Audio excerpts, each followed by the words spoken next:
Free market, universal basic income. Why robots, trillionaires, and housewives can save us from a porn-powered dystopia that idiots will vote for. Hey, this is Jonathan with MarketplaceGOLD, and this is a podcast presentation of a deep dive investigation article I did on universal basic income. You're going to want to check out the article that's going to be linked below wherever you are listening to this. And universal basic income, UBI. This is a topic that you're going to keep hearing more and more about. Friends, family, acquaintances, random people on Facebook, you're going to hear them talking about it. And in 2020, Americans and people in a lot of other countries, we received stimulus payments from the government, which was kind of nice, right? It felt good. It was, I had that money hit my bank account and I said, wow, this is a lot of money that I didn't have to do anything for. I can see why some people, join this cult of statism, because it's nice to get money for nothing. And as the world is coping with COVID-19, there's going to be a lot of people saying, this is what's going to save us all. This is progress. And you're going to want to send this article to them as I break down the facts on this and I think make some pretty cogent arguments that I don't think are over anybody's head. So let's dive in now. I live in the bustling center of a European capital city. It's wintertime and there's constantly ice and snow on the sidewalk. It's quite an inconvenience. Every time I shuffle along the slippery sidewalks, I have the same thought. Why the hell doesn't the government give the refugees who are cared for at the taxpayers' expense shovels and have them clear the sidewalks? The refugees are able-bodied guys just sitting around bored in their centers where they keep them. It would engender goodwill towards the refugees because everybody would see them being helpful. The refugees could probably use the exercise, and it would make life a whole lot easier for the people slipping and sliding on the pavement. It's such a bloody obvious solution to a couple of different problems. Yet the government doesn't organize it. Now, don't get me wrong here. I'm not saying that the government should enslave refugees to do manual labor, but I bet if they just asked them nicely, some of them would be happy to pick up a snow shovel and make life a little less slippery for the European taxpayers providing for them. It would not require any great organization, planning, or management, just a couple dozen shovels and a bus to bring the guys downtown. This is a quintessential example of the government's profound incompetence and wastefulness when it comes to managing resources. So just think about that next time it's slippery out, next time you're trudging through snow. Just remember that example when anybody suggests that the government should be in charge of managing resources. Which brings us to statism. If the government can't even do something as obvious as having the refugees shovel the snow or asking them to, it really is a tremendous Indiana Jones stepping out into the abyss.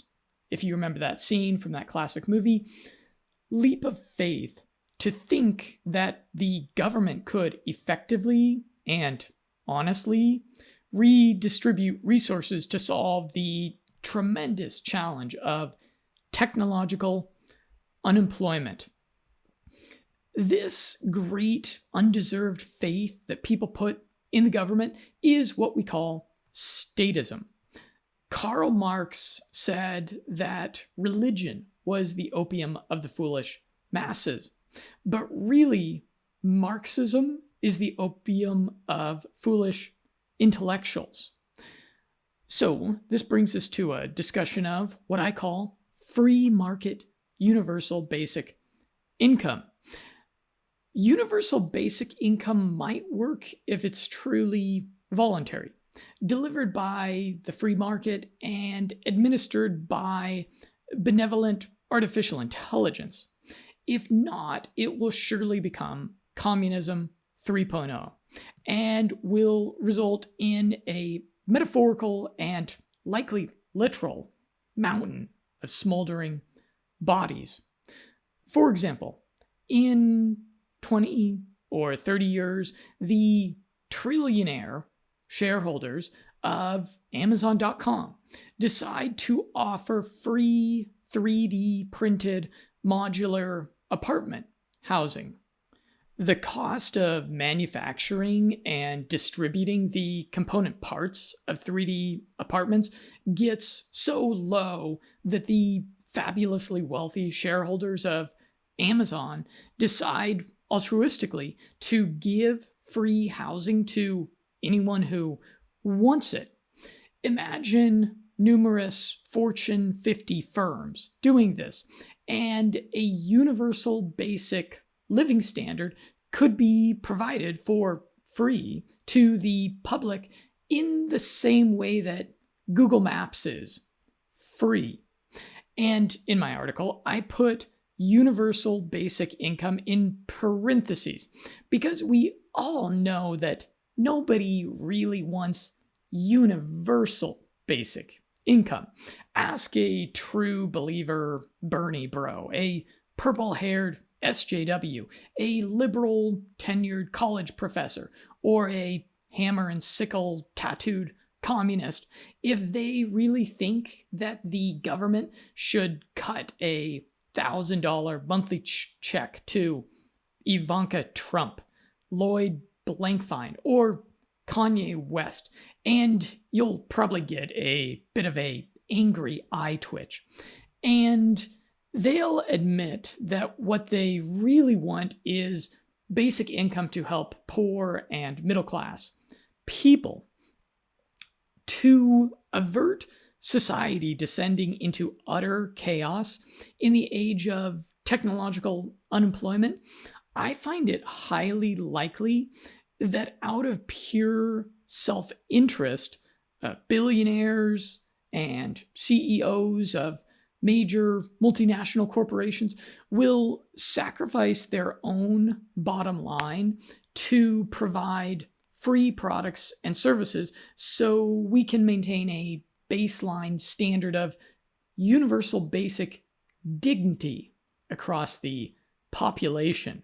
That was a phrase that I like a whole lot more. Maybe you can use it next time you get in some sort of social debate about this sort of thing.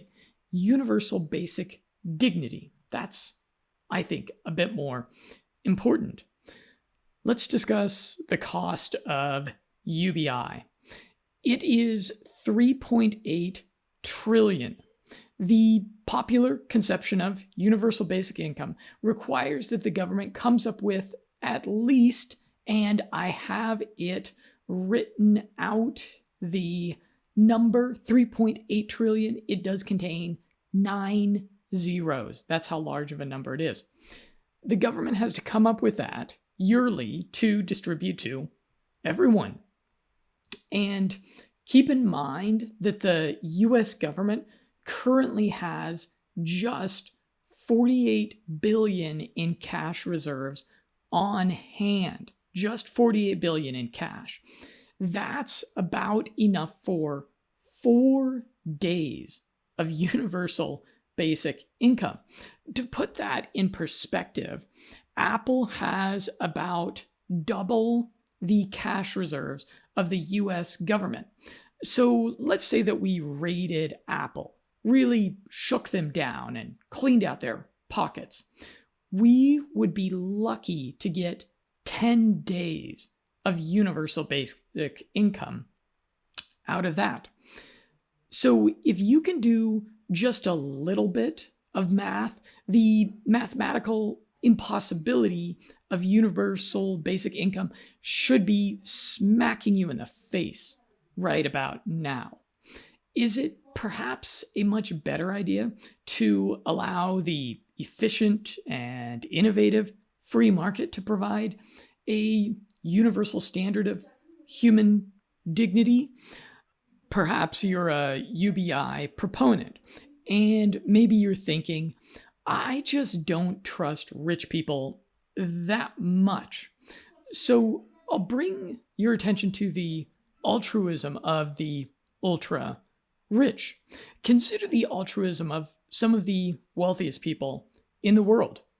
Bill Gates has given away over 30 billion of his wealth. He plans to eventually give away up to 95% of his wealth, although I'd be a bit suspicious of that given the events of the last year or so. Warren Buffett, who lives on a $100,000 a year salary, gave $2.8 billion to charity in 2016 and has committed to giving away 99% of his wealth upon his death. You can't take it with you, right? So leave some for your progeny, and give it away. Mark Zuckerberg has also committed to giving away almost all of his wealth and put his money where his mouth was in 2016 by donating $3 billion towards the ambitious mission of curing all disease, although I'd be suspicious of all three of those characters. On the Giving Pledge, you can find many more billionaires and very wealthy people who have also committed to giving away the majority of their wealth for the good of humanity.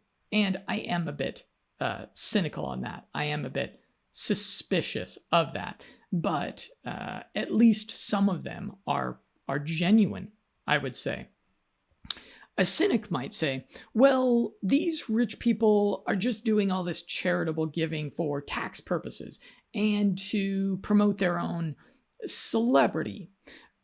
Besides, does charitable giving even work? Western countries have given trillions in foreign aid to the third world, and the third world just seems to be getting worse. Wealthy people at this level often paid the taxes when they made the money. These guys are giving away their post-tax wealth.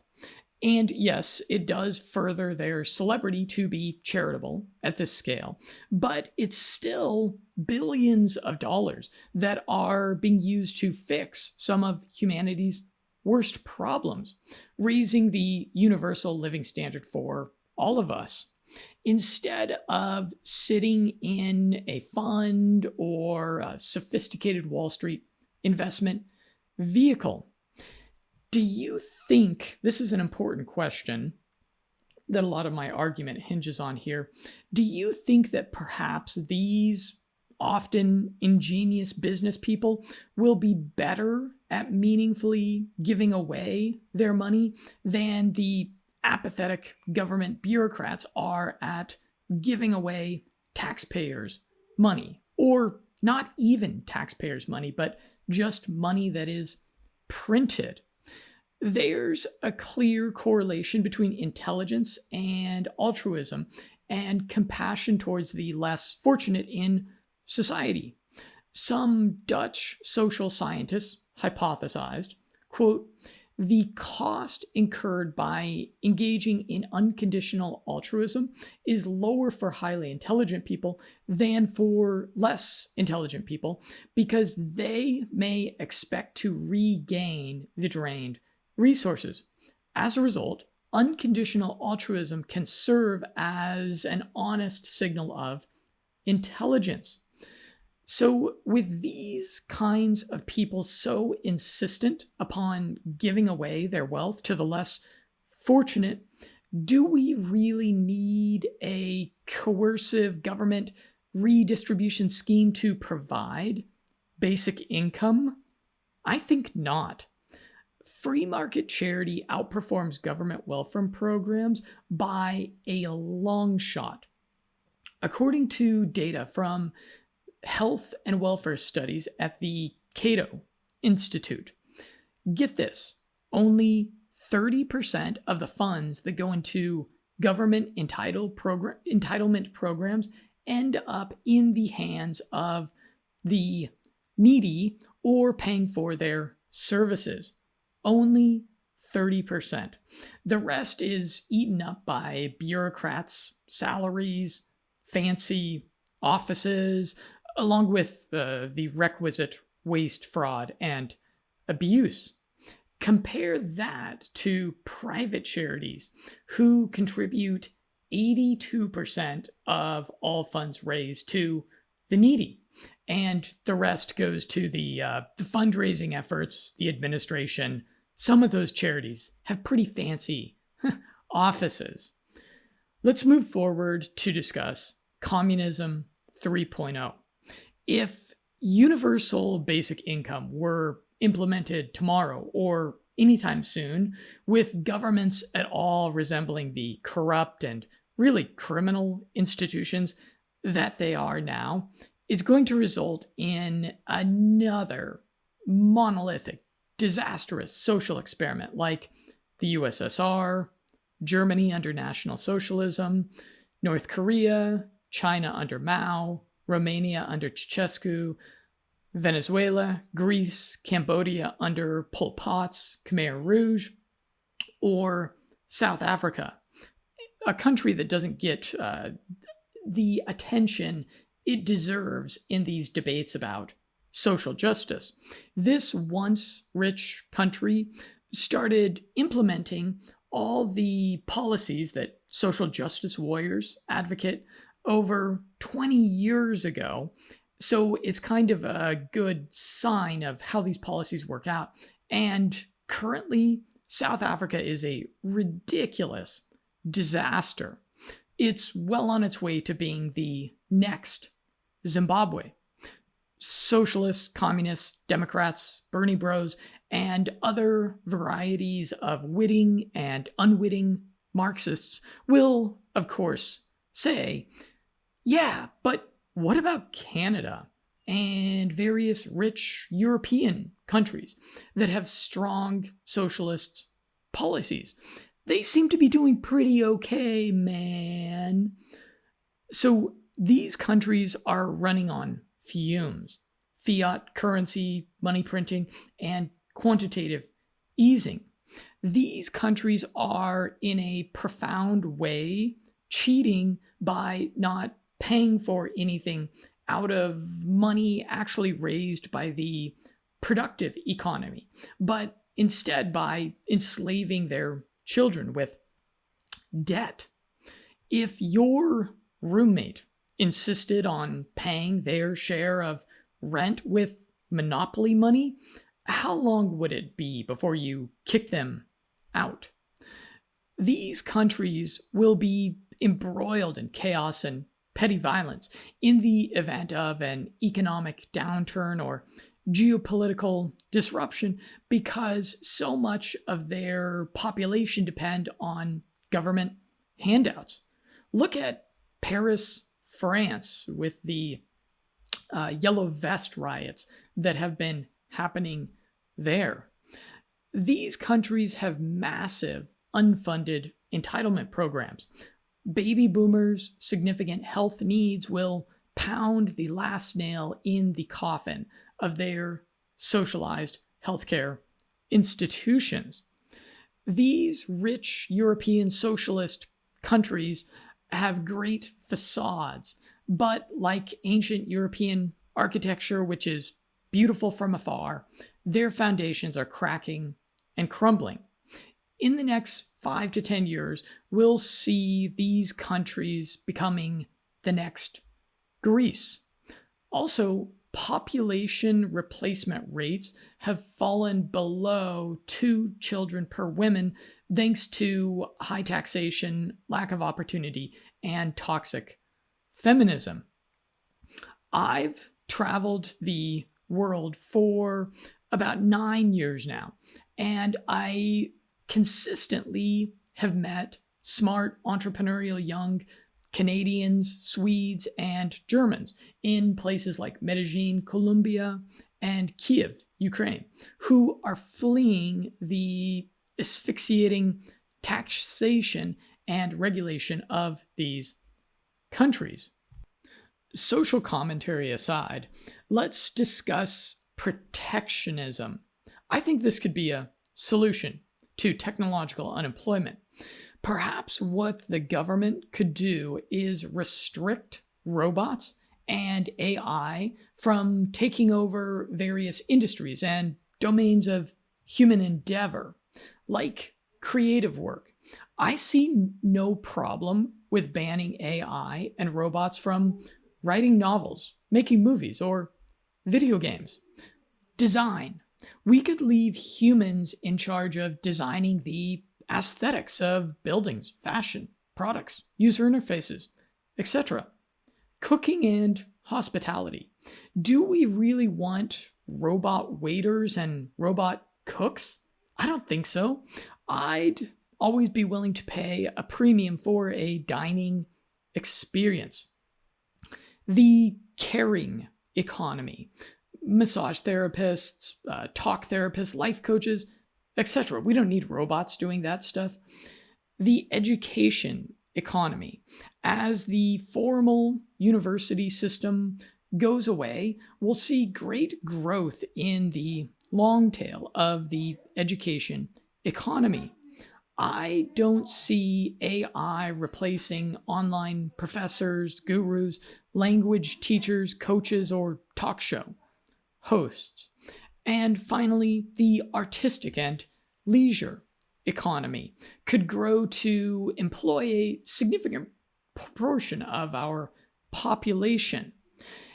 It's foolish to say that robots and AI are going to take all our jobs.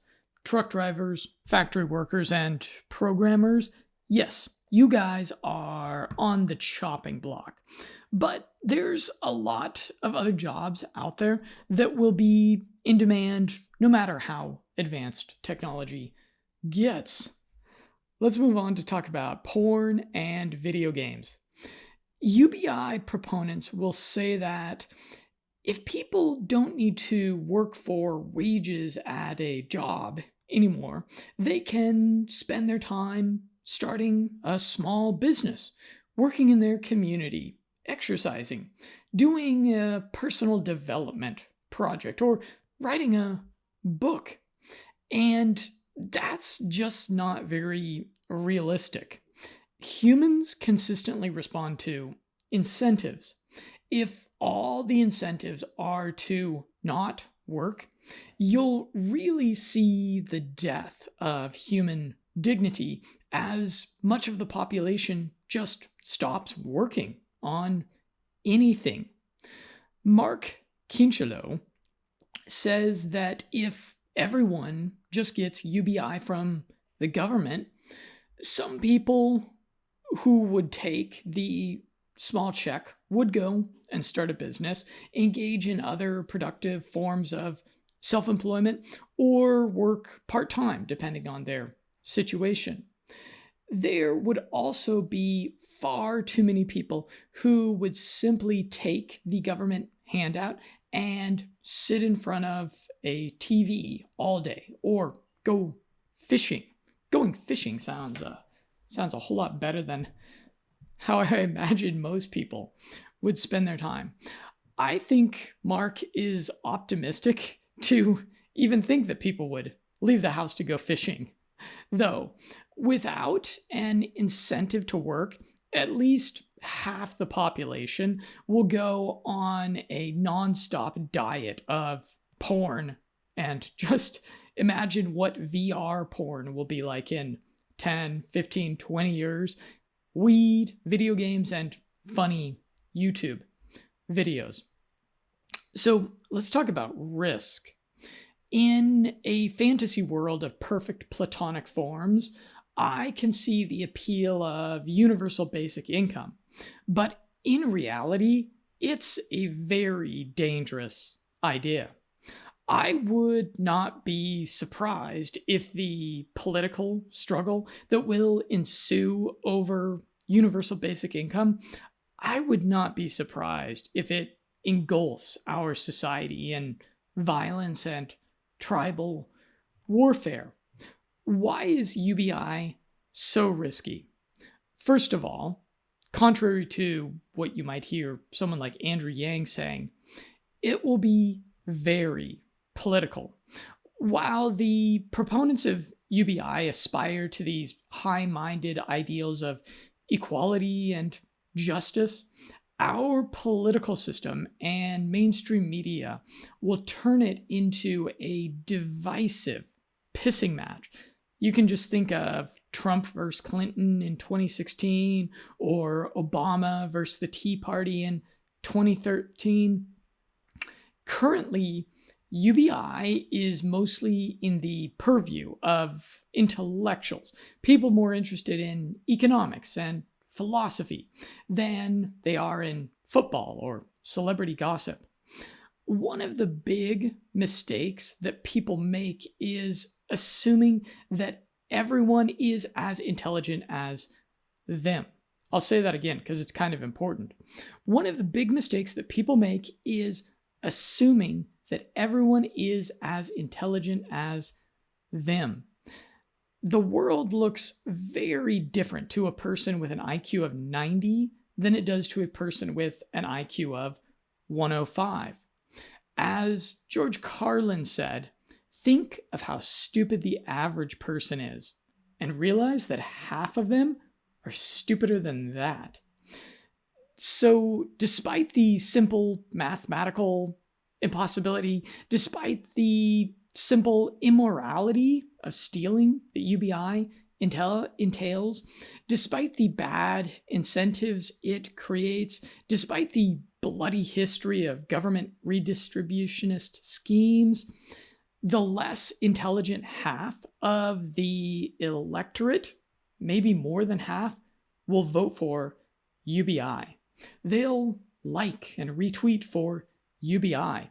They'll protest and march for UBI. They'll riot for UBI. They'll steal and kill for UBI. They'll do whatever it takes to get the free money they deserve from greedy rich people. UBI will divide us further down racial and tribal lines. In practice, UBI will amount to the government taking a lot of money away from white men and giving it to people who racially and ideologically could not be more dissimilar and often don't even speak the same language. In 2016, Trump and Brexit showed that white middle-class people in the United States and UK are very resentful of the government redistributing their tax dollars to people who are culturally alien to them.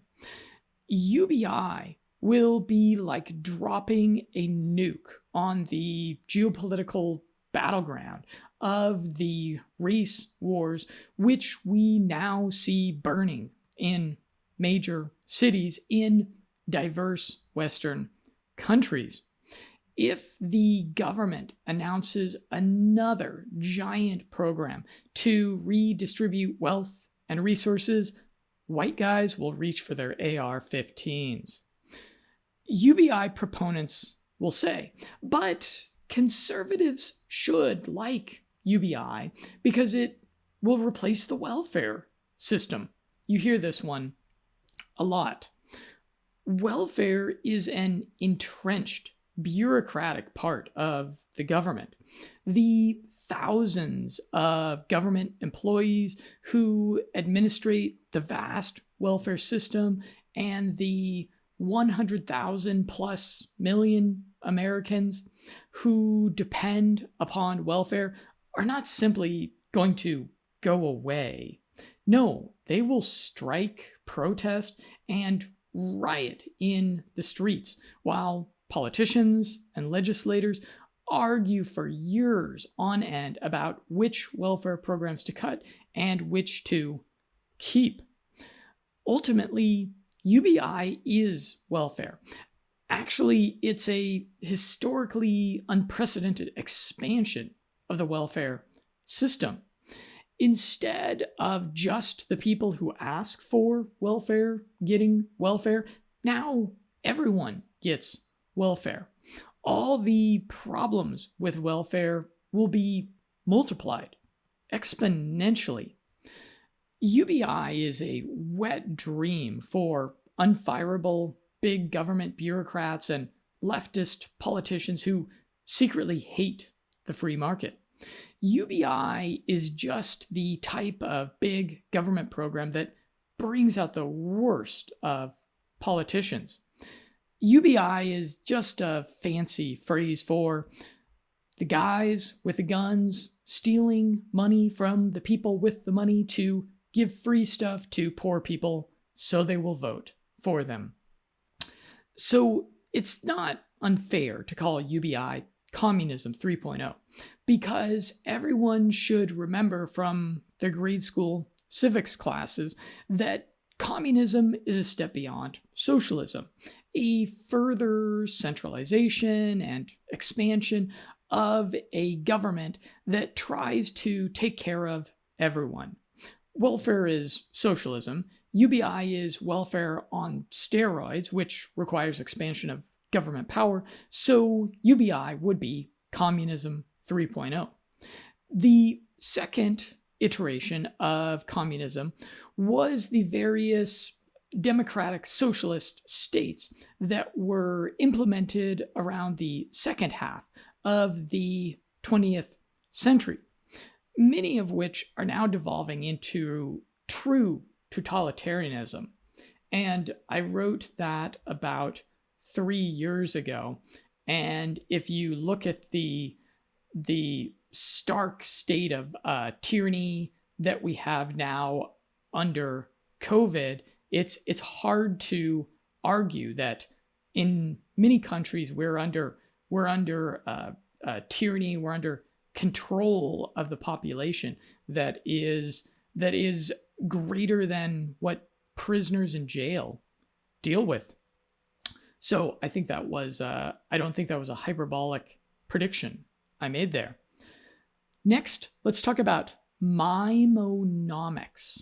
I lived in Colombia for several years, and in Colombia, there are many mimes. Walk through any busy part of town, and you can see mimes performing on the street for people, or jugglers juggling for pesos at busy traffic intersections. It's kind of amusing. And this is because the cost of living is so low in Colombia that you can actually make a living from being a juggler or mime. As technology and AI makes our economy much, much more efficient, we'll see the cost of living decrease sharply to where a waiter or a painter selling their art over the internet can afford the kind of life that an accountant does now. But only if the government gets the hell out of the way and stops printing so much money, which I'm not optimistic about. Let's address Dystopia-onomics. There are only two ways the government would implement universal basic income. First is taxation, second is money printing. Doing either of these at the scale necessary to have universal basic income will be disastrous. First of all, taxation. To provide a basic income to every citizen, the government will have to raise taxes drastically on the 1%, big business, Wall Street, Main Street, and the middle class. Businesses large and small will respond by raising their prices drastically. The cost of living will rise correspondingly.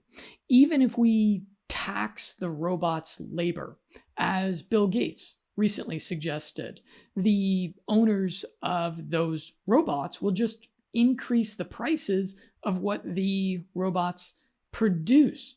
So the cost of the increased taxes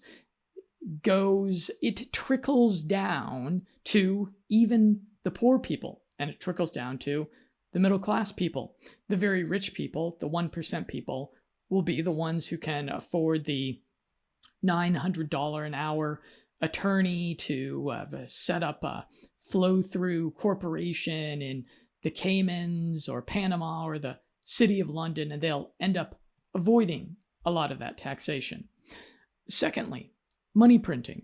The other way the government could finance it is just by issuing trillions of new dollars into existence and distributing them to everyone, kind of like what we see happening now in response to COVID. But this will devalue all the other dollars in existence, causing massive inflation, putting the economy into a death spiral. The price of goods and the corresponding cost of living will rise. Then the government will introduce price and wage controls, along with reams and reams of regulations, and we'll have a true nightmare scenario right out of a dystopian science fiction movie. It will include massive technological unemployment, stagnant wages, high cost of living, lack of opportunity, corrupt government bureaucrats giving monopolies to their friends, an entitled and angry underclass with no incentive to work, living on welfare, an entrenched class of elite oligarchs who own everything, and a giant authoritarian government telling you what to do, say, and think at all times via a technological surveillance superstate that monitors you through your smartphone. And that's why I said at the onset of this article, all of that dystopian scenario will inevitably result in a metaphorical and likely literal mountain of smoldering bodies. It's really a nasty potential. So let's talk about a solution. Traditionalism. That's right. UBI proponents are working under the assumption that society will utterly fall apart if all able-bodied adults are not fully employed. If we look back into our not-so-distant past, society got along quite well with a much smaller proportion of the population working and providing for the rest of society. And that smaller proportion that supported everybody else was men. Work was primarily the domain of adult men. The home was the woman's domain. Young adults volunteered in the community, apprenticed, studied, and helped family. The elderly would retire at a comfortable age and be taken care of by their family, church, or community. And I'm not saying that women and the elderly should be barred from having professional careers, but if there's a renaissance of traditional values and we realize as a society that it's a great folly to throw the nuclear family into the waste bin of history, the workforce would shrink appreciably. If society encouraged women to pursue their biological roles as opposed to demanding that they live and work just like men, the supply of labor would be cut nearly in half, driving up the demand and wages accordingly. Most modern day families require a dual income to live comfortably. But in the age of Honey, I Shrunk the Cost of Living, it will again be possible for a man's income to provide comfortably for his entire family. In conclusion, my ultimate message to UBI proponents is don't rush it. This requires long-term thinking, which I know is a lot to ask for because humans in general are really bad at long-term thinking. If you allow the free market to work, you'll see that everyone is provided for by a combination of a drastically more efficient economy empowered by the infinite intelligence derived from general artificial intelligence. Secondly, the altruism of billionaires, maybe one day trillionaires, multiplied exponentially by brilliant advances in technology, and a truly compassionate culture because of a renaissance of traditionalism, religion, and a pushback against nihilistic, hedonistic consumerism. If you rush it, you'll see UBI become the most ugly, politicized, racial issue. There will be blood in the streets. There's already a troubling alliance between UBI proponents and leftist politicians. If you shrilly demand UBI from your politicians, you'll get it perhaps a decade or two earlier, but believe me, it'll be a deal with the devil. Politicians will grossly pervert UBI into a callous power grab to expand the government and restrict freedom. Politicians will send you a monthly check, but it will come at the high cost of self-determination and dignity. Again, I urge patience. If you listen to the talking heads on CNN, it may seem like the economy is about to go off a cliff and the sky is going to fall tomorrow due to technological unemployment. But the economy is quite resilient, and the inventiveness of the human spirit consistently overcomes what the worriers think are truly insurmountable challenges. I'll read that again because it's an important line.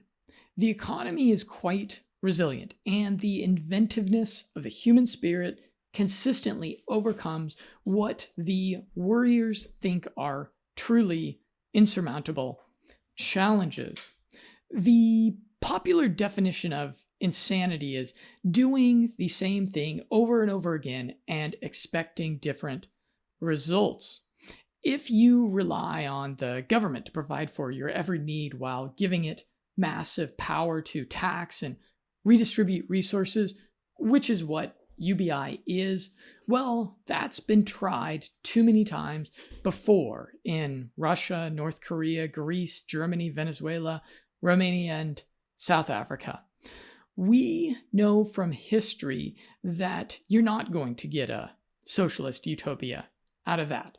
You're going to get a metaphorical and likely literal, and I repeat myself for the third time here, mountain of smoldering bodies. And that's my takedown of UBI. I hope that you find it persuasive. I hope that you might share it around with people that think this is a good idea, and maybe we can try to move a bit more people towards sanity. But I have to admit that seeing how the world has progressed, or more accurately, regressed in the past couple of years, I think that the UBI is going to happen. And that's why I just urge everybody to buy crypto, buy gold. These things are going to serve as a hedge against the economic insanity and then the actual insanity that's going to ensue. So I do look forward to your thoughts on this. I published this article on Medium, and it stimulated some debate there on the topic. I still haven't had any UBI proponent come along and address really any of the points thoroughly, or address the totality of the objections that I bring up here. But I could have my mind changed if someone actually came along and demonstrated that they were thinking holistically about this topic and thought that it was a good idea. I'd be willing to change my mind and accept the free money if it seemed like there was any way that it wasn't going to end up being a ridiculous, mammoth, tremendous historical mistake. I'm Jonathan with MarketplaceGOLD.com, looking forward to a continued conversation with you.